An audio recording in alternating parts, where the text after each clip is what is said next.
Sometimes you just need to take the slips out and bowl defensively. And you also need to be careful with your computer's defense as well.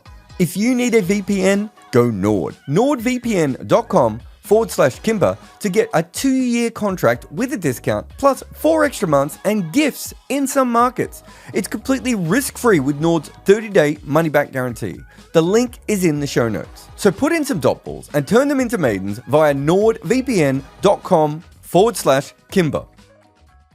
Hello and welcome, ladies and gentlemen, to episode 17 of the Crickpicks podcast. I'm Behram, who you can find at DefMango on Twitter. And with me, as always, is first Estelle Vasudevan, who you can find at Estelle_Vasude1 or whatever her handle is, which I've forgotten once again.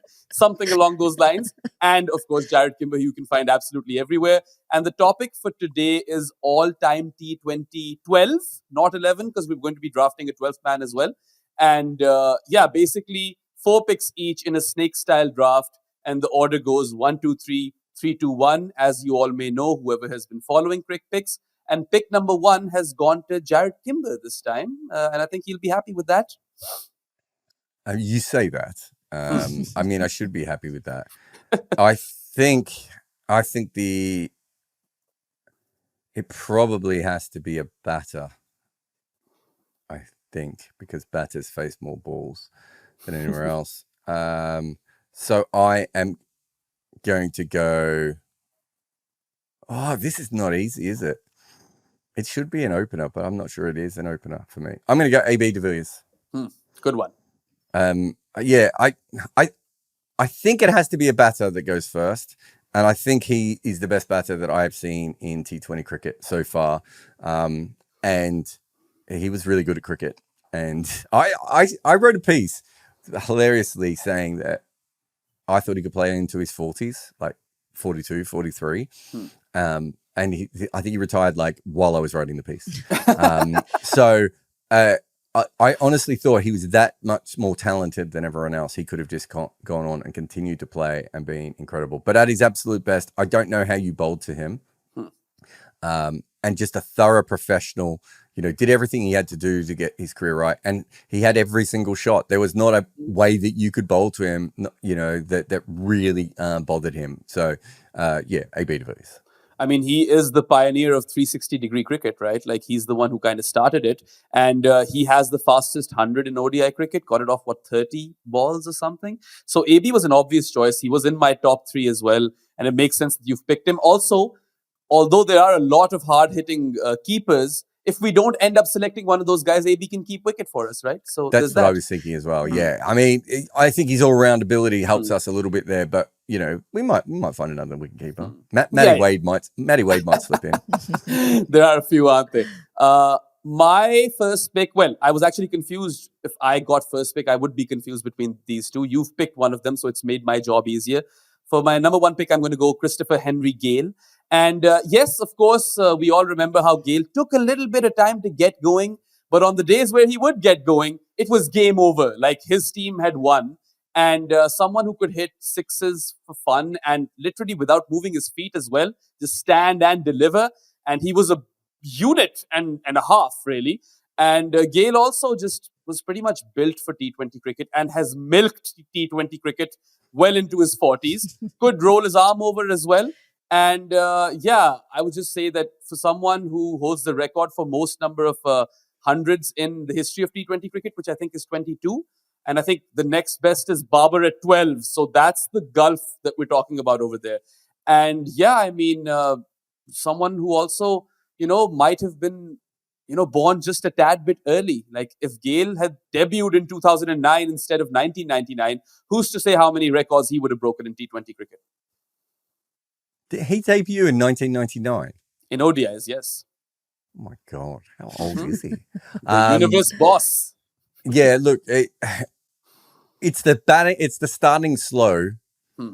But as an analytics person, I just couldn't have him ahead of AB de Villiers. But you could argue that he's more important than AB de Villiers because he's going to face more balls per game. He's going to have a bigger impact on the game than AB de Villiers.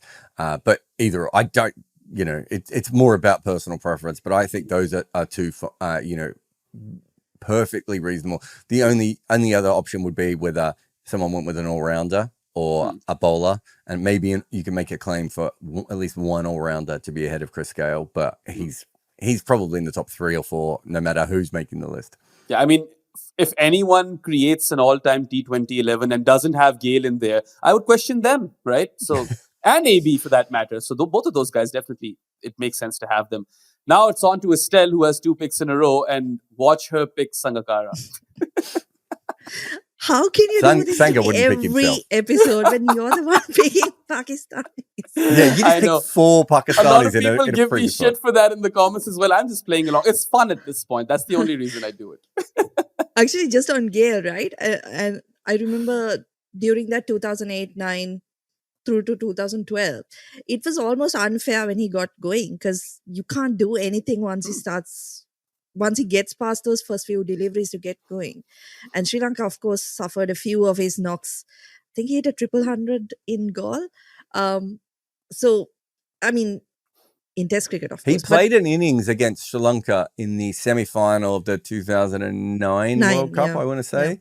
Yeah, where Angelo Matthews took 12 wickets in the first over and the game was over. And Gale just went ballistic anyway. In fact, that tournament was kind of the birth of what we knew of Chris Gale. So I was at the Oval a lot during that tournament. So I think most of the games, I think it was Trent Bridge, Lords and the Oval. And I lived around the corner from the Oval, so I just went to all the games. And I saw him hit Brett Lee into the Archbishop Tennyson School. Right, that's not a joke about why Estelle picked Brett Lee in her last team, but he did, and he hit another ball onto the roof of the Oval, and then I was at the innings as well where he destroyed. Well, I shouldn't say that, but he kept West Indies in a game that they had no right to be in. So just a ridiculous player. He really, and that was early before we even knew who he was. Right. Also, first ever T20 World Cup, the inaugural game, in fact, South Africa versus the West Indies, he scored a ton, didn't he? And then Gibbs scored a ton, I believe, or at least South Africa chased that down. But I remember a Gale 100 over there. I think you might be right. I can't even remember back that far. But yeah, I think he actually, the weird thing is it took the IPL a long time to kind of wake up to him. And yeah, if you go back, it's like, what was everyone sleeping on? This guy's obviously next tier. Yeah. Anyway, go on, Estelle. Okay. Yeah, my first pick. So I was going to pick 2 bowlers and now you guys have changed my mind. So I'm going to pick one of each. So a bowler first, Bumrah, right? I think he makes it into pretty much any all-time T20 team at this point. Just the impact he's had, and we've spoken about this in previous podcasts as well. Any phase, he's known a lot for the Yorkers and bowling in the death, but he can pick up wickets in any phase of the game. I think that's the most important thing about him. So he's my number 1 pick. Yeah, that makes total sense. I think probably we've made a mistake at not having an all-rounder in our top 3 picks, but you can make, you could certainly make a claim that Bumrah is one of the most important players, one of the 3 most important players in the history of T20 cricket. So I don't have any issue with that. It's, it's you either pick Bumrah or you pick Rashid Khan as your first bowler, right? Definitely. Nothing really needs to be said. Malinga would be a big mistake. Imagine if you picked Malinga as your first pick. That'd be weird. Ahead of Bumrah? All right, Estelle. But who you have next? He stayed fitter than Bumrah. I think that's one part about Malinga in T20 cricket. We're not judging the belly size over here. I was about to say, no, but we're talking about actually staying on the park. Yeah, because there were other issues with this fitness at times. Other issues. So that's my number 1 pick.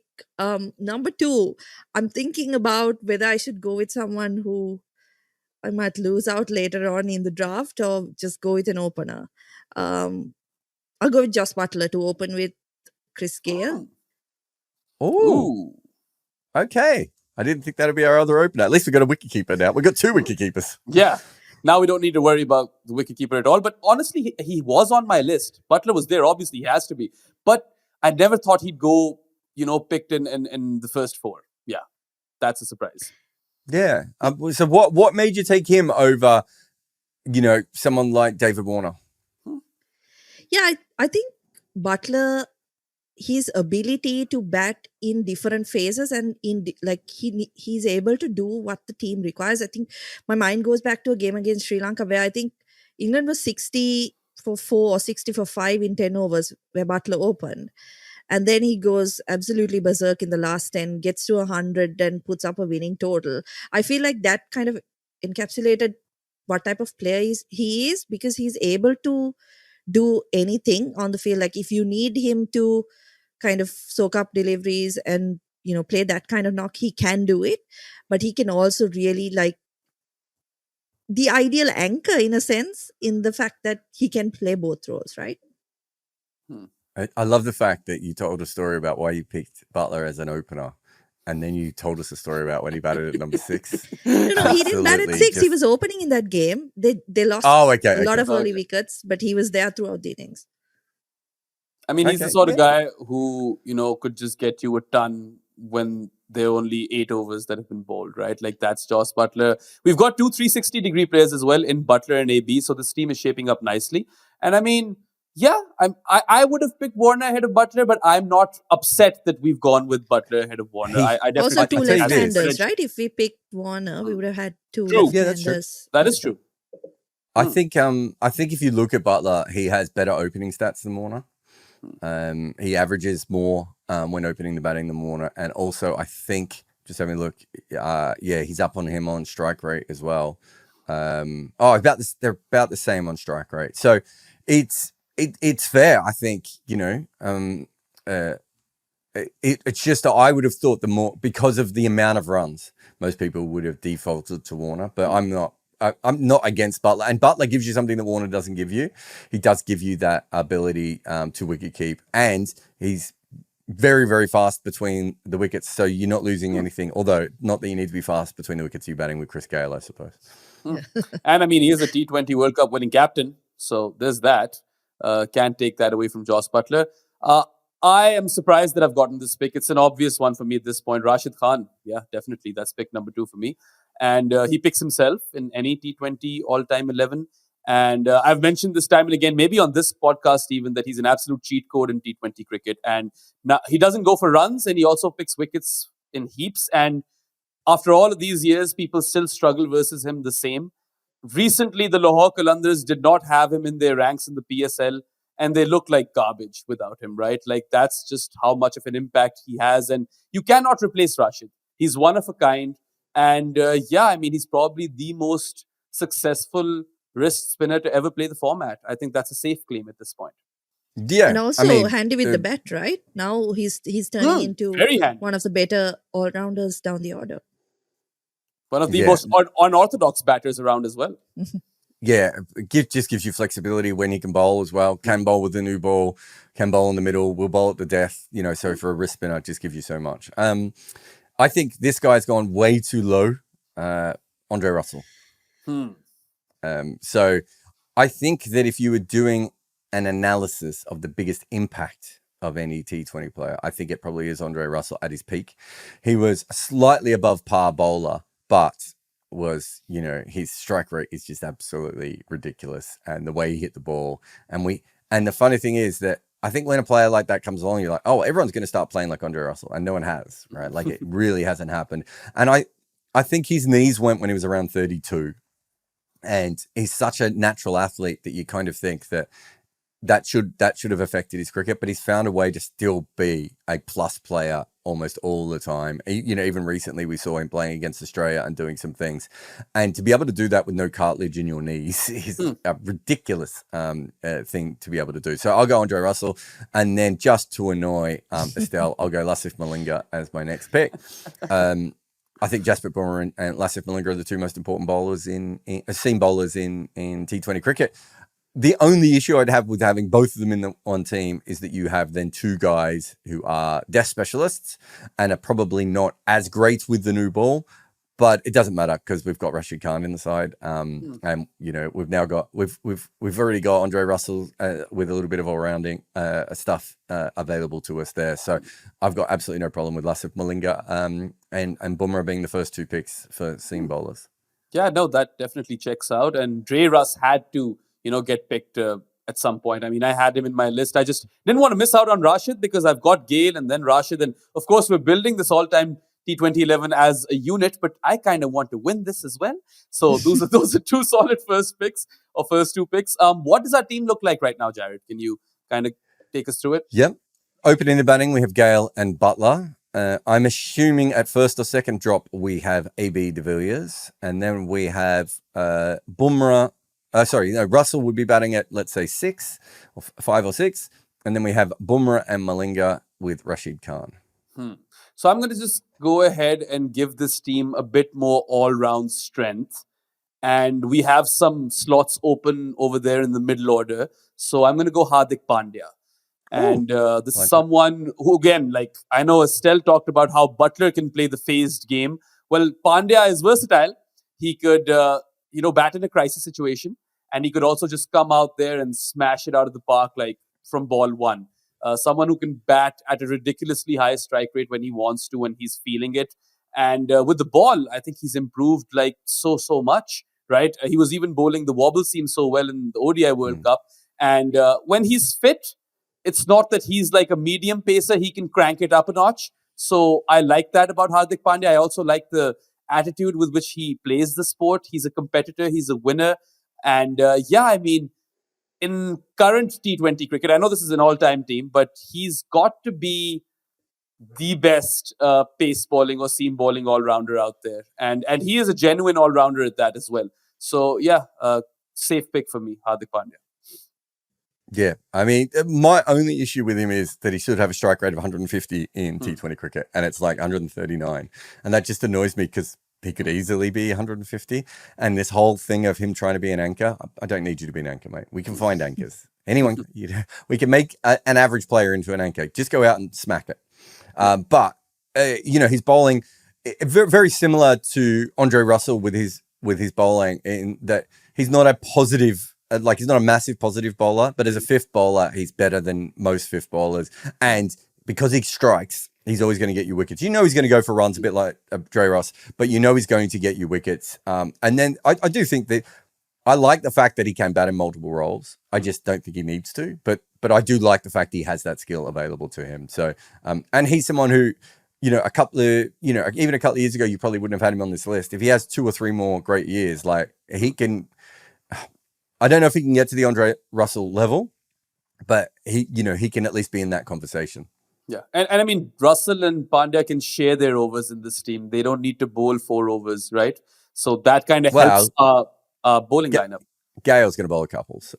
That's also true. But anyway, now we are on to Estelle for her 2 final picks, right? Is it? Oh, second and third. Gotcha. Third and fourth, isn't it? Yeah, third and fourth. You're done after Third this. and fourth. No, we've got all of that wrong. Wait. Do we? I'm confused. Yeah, third and fourth. Third and fourth. That's true, because we're done, doing right? 4 each 12. this one. Yeah, we're done. So you Okay, so you'll Jarrod, be tell batting her the team again so that we know Hardik what at we 7, need. right? He can bat you could bat wherever. Hardik anywhere, probably. Yeah. You could have Hardik at 5 and Andre Russell at 6 if you wanted to. AB at 4. But you could also have them at 6 and 7. It probably just depends on how you go. And you could have AB at 4 or you could have AB at 3. And he could also bat at 5 if you needed him to. So you need one batter and some bowlers, yeah. Okay, so I'll go with another one from my earlier episode. I'll go with we need a new ball bowler, right? To go with Samuel Badri. Samuel Badri, wow. I think even though we already have a leg spinner, they both offer something different, right? And again, since we have Bumrah and Malinga, who will probably handle the depth, you could afford to have a spinner with the new ball. So I think his record has been incredible, like we discussed in the previous episode. Kind of someone who people don't really take into account that much, but has a pretty good record. So he would be then batting at probably 9. He'd be batting at 12. Yeah, basically. Okay, and I one thought you were more. going to go with Narayan when you said someone from the previous Yeah, episode. I was. That's Narayan is the obvious choice. Now, how do we fit Narayan into this side? You've completely screwed us all over. Because if you think about it, you could have picked Narayan or Shakib, and that also gives us extra batting. And yeah, I mean, I love Samuel Badri, so I'm not against that. But if I was in the comments anonymously, I might be slating you for this pick. But okay, let's do it. And my last pick. So Shakib was someone who I was thinking about, but now we have two leg spinners, right? Well, you picked him. So I'm gonna go with Glenn Maxwell in the middle order.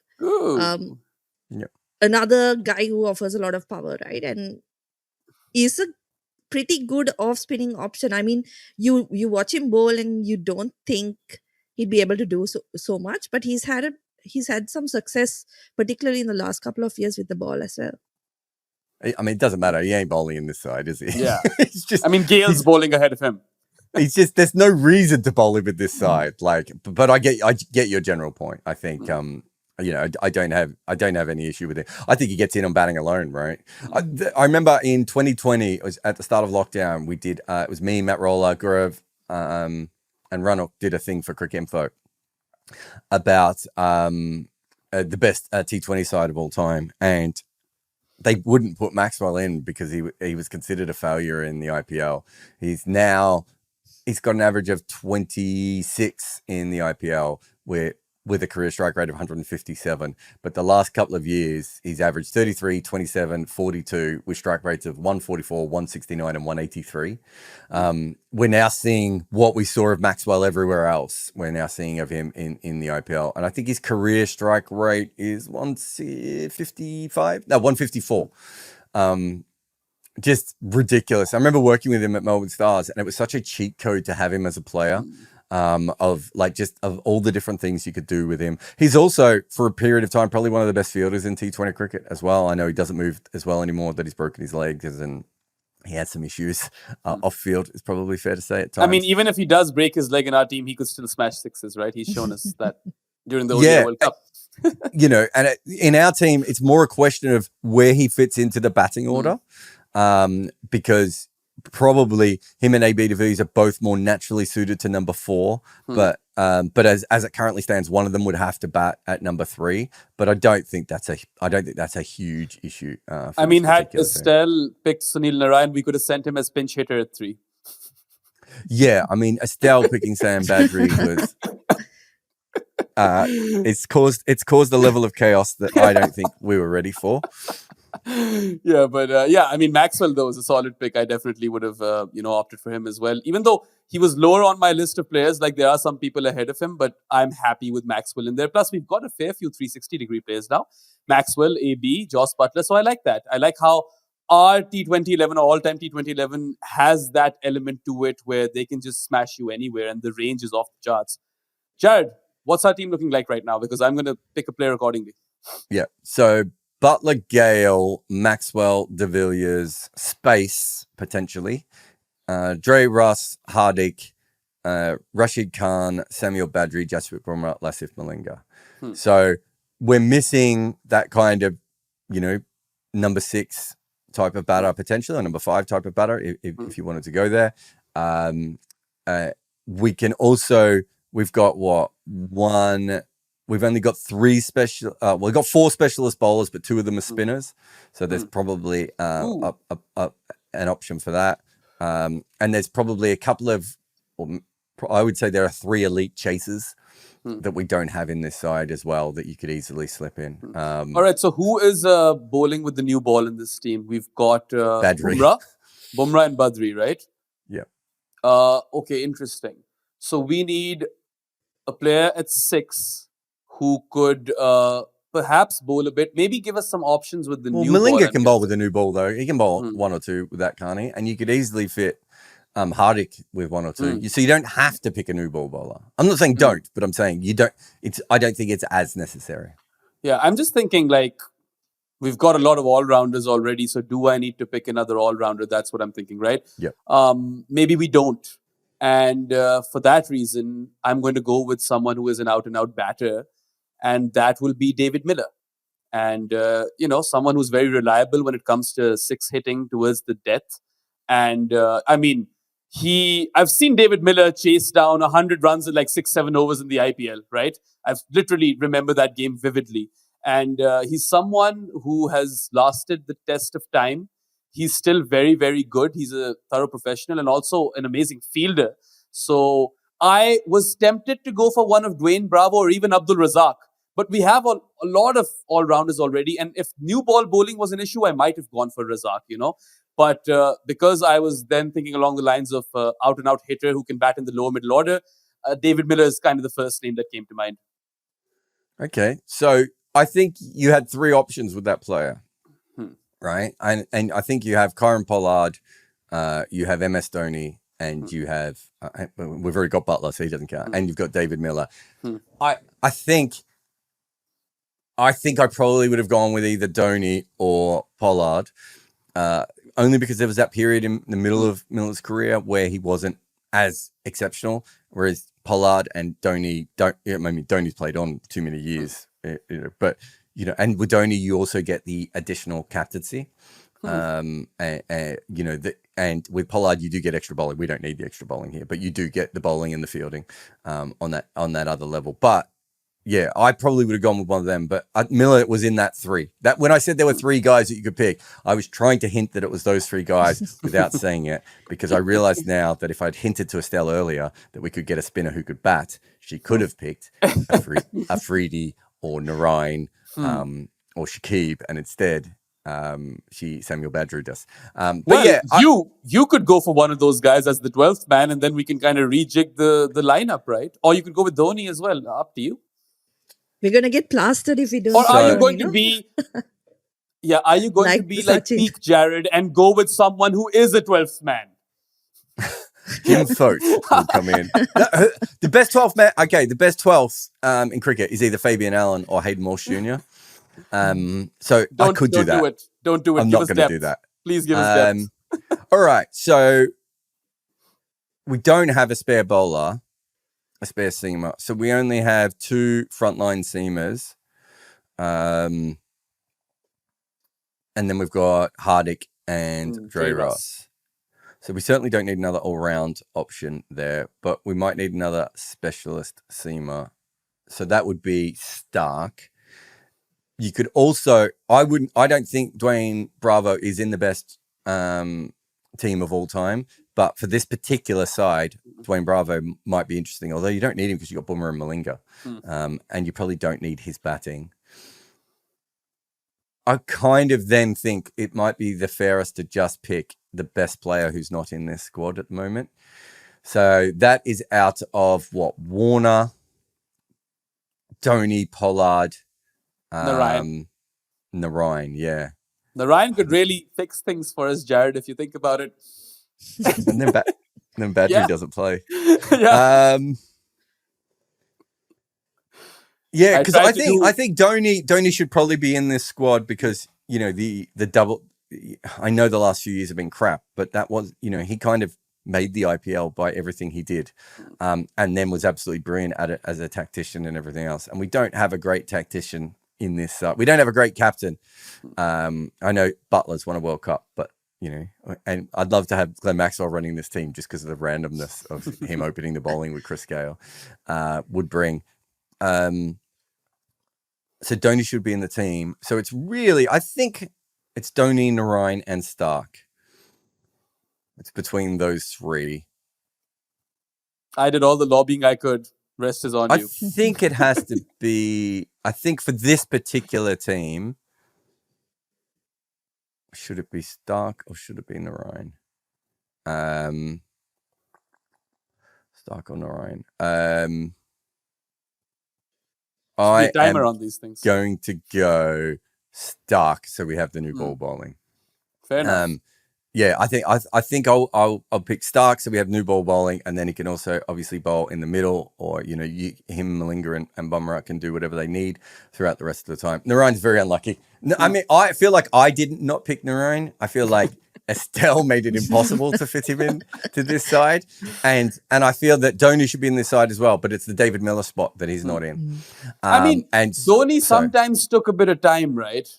Oh, no, there were issues with Dhoni as well. Yeah. You know, I almost think that Pollard is the best option, but if you're looking at the team as it currently stands, it doesn't have a captain. And so we would have to... captain. As I said, it doesn't have a captain. And so, so I feel that, but I think the way that this is written on paper at the moment, it is missing one extra seam bowler. And I think if that is the case, then it has to be Stark that comes in, because also otherwise we didn't have a left arm bowler in this. And that's fair. And so I think that's fair. We do have a couple of part-time off spin options, right? And Chris Gale and Glenn Maxwell. So yeah, I think because we have Maxwell in there, and Gale if you want him, but certainly because you have Maxwell in there, you probably don't need an extra, especially with Sun on Orion, an extra off spinner. I know he's not a traditional off spinner and everything else, but yeah, I feel like if I was making this side, I think I would have had Narayan and Pollard or Dhoni in that side. But because of the way the side has fallen, I have to pick Mitchell Stark in this position.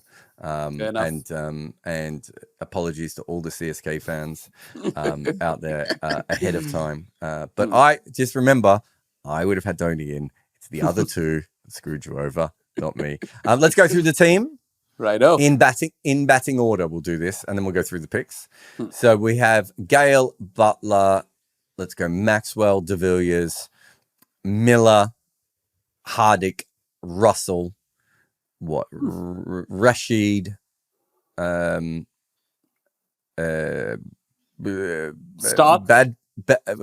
Stark, Bumrah, Malinga with Badri on the bench, or Badri in for Stark. Those are probably the two that are interchangeable in those positions. Especially because they're both going to bowl with a new ball, right? So it probably makes more sense if you bring in one for the other in that sort of situation. So the picks were, Estelle picked Bumrah, Butler, Badri, Maxwell. Sorry, the voice just broke on Badri. I didn't mean it. Behram picked Gale, Rashid, Hardik, Miller. And I went De Villiers, Andre Russell, Lasith Malinga, and Mitch Stark. And that's where we are with that. Yeah. So you guys definitely do let us know in the comments who you think won this, and also what sort of changes would you have made to the overall all-time T20 11, right? Because we're drafting, we don't get to pick our teams such. Yeah, I think that's the most important thing with this. This isn't the greatest team of all time, only because it's the way it has gone together anyway. Because I think you can make a claim that Samuel Badri should be in this team, but he's caused issues by being in the team, right? The same that David Miller has. That doesn't mean that they're not in the best team. It's the way that you draft causes those sorts of things. So, you could easily make a couple of changes here and have a slightly better team. But remember, when we're drafting, that's not how it works. And once Estelle stuffs things up, you just have to roll with it afterwards. Anyway, if you guys enjoyed this episode, do give us a like, share this with your friends, and subscribe to both this channel and Jarrod's other channel on YouTube. We'll be back with another episode of Crickpicks next week. Crickpicks? Did you call it Crickpicks? I said something like that. I'm fasting. We can do that episode as well, right? Crickpicks. Yeah. Absolutely. So next episode of Crickpicks will be next week. That's all for today. Goodbye. A lot of people complain that I'm not a former cricketer and so that I don't really know the game. Well, you know what they can't claim? That I don't know desks. I've been using desks for years. I'm a collector of desks, old and new, and I am sitting on a new one right now. I am the Don Bradman of sitting at desks. So when I tell you that the E7 Pro next generation height adjustable desk from FlexiSpot is legit, this is like Michael Jordan talking to you about sneakers. This desk holds 160 kilograms. It is as stable as anything I've ever seen, and it has under-desk cable management. But really, the main skill here is that this desk rises and falls at the push of a button, and it moves super quick. And it has so many settings that remember your favorite heights. It really does it all. And I could not recommend the E7 Pro from FlexiSpot anymore, even though I am currently sitting on one of FlexiSpot's BS12 Pro multifunctional, adjustable, upgraded fabric, ergonomic chairs. My butt and computer have never been happier than when using one of FlexiSpot's products. So get over to their page right now for big savings.